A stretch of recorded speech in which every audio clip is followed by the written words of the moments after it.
আমাৰ স্পষ্ট কথা অপৰাধীক শাস্তি দিব লাগিব আৰু ধৰ্ষণ কাণ্ডৰ লগত জড়িত প্ৰতিজন অপৰাধীক ফাঁচি দিব লাগিব। এক কোনোপধ্যে মানি লোৱা কথা নহয় আৰু অপৰাধীৰ কোনো ধৰ্ম নাই, অপৰাধীৰ কোনো জাত নাই। অপৰাধীয়ে অপৰাধীক লৈ যাতে কোনো ৰাজনীতি নকৰে, অপৰাধীক লৈ যাতে এটা ধৰ্মক টাৰ্গেট নকৰে, আমি আমাৰ ফালৰ পৰা স্পষ্টভাৱে সকেনি প্ৰদান কৰিছোঁ। একেলগে আমি এই কথাটো ক'ম, নাৰী নিৰ্যাতন যিকোনো মূল্যৰ বিনা বন্ধ হ'ব লাগিব। অসম চৰকাৰে এই ক্ষেত্ৰত দায়িত্ব পালন কৰক। মুখ্যমন্ত্ৰী হিমন্ত বিশ্ব শৰ্মাই এইবিলাক কথা লৈ ৰাজনীতি নকৰিবলৈ সকেনি দিছোঁ। তেখেতক স্পষ্টভাৱে কৈছোঁ, যিসকল অপৰাধী তেওঁলোকক পানী নহৰাকৈ ব্যৱস্থা গ্ৰহণ কৰি আইনী মাধ্যমেৰে তেওঁলোকক শাস্তি প্ৰদান কৰক, আইনী মাধ্যমেৰে তেওঁলোকক ফাঁচি দিয়াৰ ব্যৱস্থা কৰক। কিন্তু এই ঘটনাবিলাক লৈ যাতে কোনেও ৰাজনীতি নকৰে, এই কথাটো আমাৰ ফালৰ পৰা স্পষ্ট কৈছোঁ। আজি আমি ৰাজ্যজুৰি প্ৰতিবাদ সাব্যস্ত কৰিছোঁ যে ধৰ্ষণকাৰী কোনো জাত নাই, পাত নাই। ধৰ্ষণকাৰীক যিসকল ধৰ্ষণ কৰিছে তেওঁলোকক উচিত শাস্তি দিবই লাগিব, ফাঁচি কাঠত তেওঁলোকক ওলমাবই লাগিব। এই কথাটো আমি আপোনালোকৰ যে স্পষ্টভাৱে কৈছোঁ। লগতে এটা কথাও ক'ম যে ইতিমধ্যে উজনি অসমৰ পৰা আপোনাৰ শৃংখল চলিহা বীৰ লাচিত থানাৰ যি সাংগঠনিক সম্পাদক বীৰ লাচিত থানাৰ শৃংখল চলিহা এটা মন্তব্য প্ৰকাশ কৰিছে, আমি গৰিহণা দিছোঁ। এই ধৰণৰ উচতনিমূলক বক্তব্য দিয়াসকলক গ্ৰেপ্তাৰ কৰিব লাগিব। এই ধৰণৰ উচতনিমূলক বক্তব্য দিয়াৰ পিছত যদি কোনোবাৰ প্ৰাণহানি হয়, যদি কোনোবাৰ ক্ষতি হয়, তাৰ কাৰণে দায়ী শৃংখল চলিহা হ'ব আৰু তাৰ কাৰণে অসম চৰকাৰে এই শৃংখল চলিহাৰ বিৰুদ্ধে কঠোৰ ব্যৱস্থা গ্ৰহণ কৰিব লাগে। শৃংখল চলিহা এণ্ড কোম্পানীৰ বিৰুদ্ধে অসম চৰকাৰ বা DGP ডাঙৰীয়া ব্যৱস্থা গ্ৰহণ কৰে বুলি আপোনালোকৰ জৰিয়তে দাবী উত্থাপন কৰিছোঁ।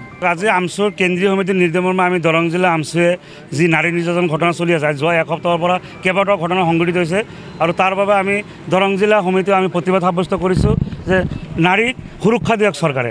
কিন্তু ইয়াতে আমি প্ৰথমেই কৈছোঁ, ইতিমধ্যে আমাৰ ফালৰ পৰা কোৱা হৈছে, বাৰে বাৰে কোৱা হৈছে, আমচুৰ কেন্দ্ৰীয় সমিতিৰ সভাপতি ডাঙৰীয়াই প্ৰতিক্ৰিয়া প্ৰকাশ কৰিছে যে যোনে এই ক্ষেত্ৰত দোষী তেওঁক আইনী মাধ্যমত ফাঁচি দিয়ক। কিন্তু আমি দেখা পাইছোঁ যে এই বস্তুটোলৈ ৰাজনীতিকৰণ কৰা হৈছে, এই বস্তুটোলৈ এটা সম্প্ৰদায়ক টাৰ্গেট কৰা হৈছে। গতিকে আমি আমচুৰ পৰা দাবী জনাইছোঁ যে তেওঁলোকে যাতে কোনো ৰাজনীতিকৰণ নকৰি এইটো যোনে দোষী দোষীক আইনী ব্যৱস্থা কঠোৰ শাস্তি দিয়ক। ইতিমধ্যে আপোনালোকে দেখা পাইছে যে অসমৰ অকল আপোনাৰ ঢিংগতে নহয়, আপোনাৰ হোজাইত সংঘটিত হৈছে, আজি বিহপুৰীয়াত সংঘটিত হৈছে, নামনি অসমত সংঘটিত হৈছে, তিনিচুকীয়াত সংঘটিত হৈছে। ইয়াত অকল কোনো মুছলমান ব্যক্তিয়ে সংঘটিত কৰা নাই, মই কথাটো ক্লিয়াৰলি কৈছোঁ, তেওঁলোকে কিন্তু অন্য সম্প্ৰদায়। কিন্তু ইয়াত এটা দেখা গৈছে যে ছ'চিয়েল মিডিয়াত হওক, বিভিন্ন মাধ্যমত হওক, অকল মুছলমানক টাৰ্গেট কৰা হৈছে। যে আমি কৈছোঁ যে মুছলমান নহয়, যোনো অপৰাধীয়ে তেওঁক আপোনালোকে আইনী প্ৰক্ৰিয়াৰে কঠোৰ শাস্তি প্ৰদান কৰক।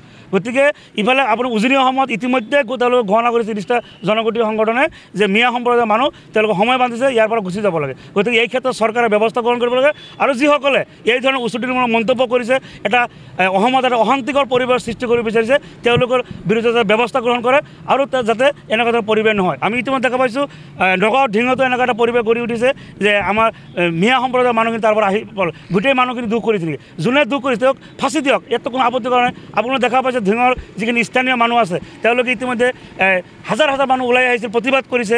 আজি তেওঁ যেনেকৈ মৃত্যু হ'ল, মৃত্যুৰ পিছত তেওঁ জানাজাত তেওঁ অংশগ্ৰহণ নকৰে, জানাজাৰ বাবে ৰাজহুৱা কবৰ স্থান দিয়া নাই। গতিকে কোনেওতো আপোনাৰ হেৰি কৰা নাই যে তেওঁ দোষী, তেওঁক সঁহাৰি দিছে। গতিকে আমি চৰকাৰে এটা দাবী জনাইছোঁ যে অসমত যাতে কোনো অশান্তিকৰ পৰিৱেশ সৃষ্টি নকৰে, আপোনালোকে নাৰীক সুৰক্ষা দিয়ক আৰু যিসকল ব্যক্তি এই ক্ষেত্ৰত জড়িত তেওঁলোকক আপোনাৰ আইনী প্ৰক্ৰিয়াৰে কঠোৰৰ পৰা কঠোৰতম শাস্তি প্ৰদান কৰক।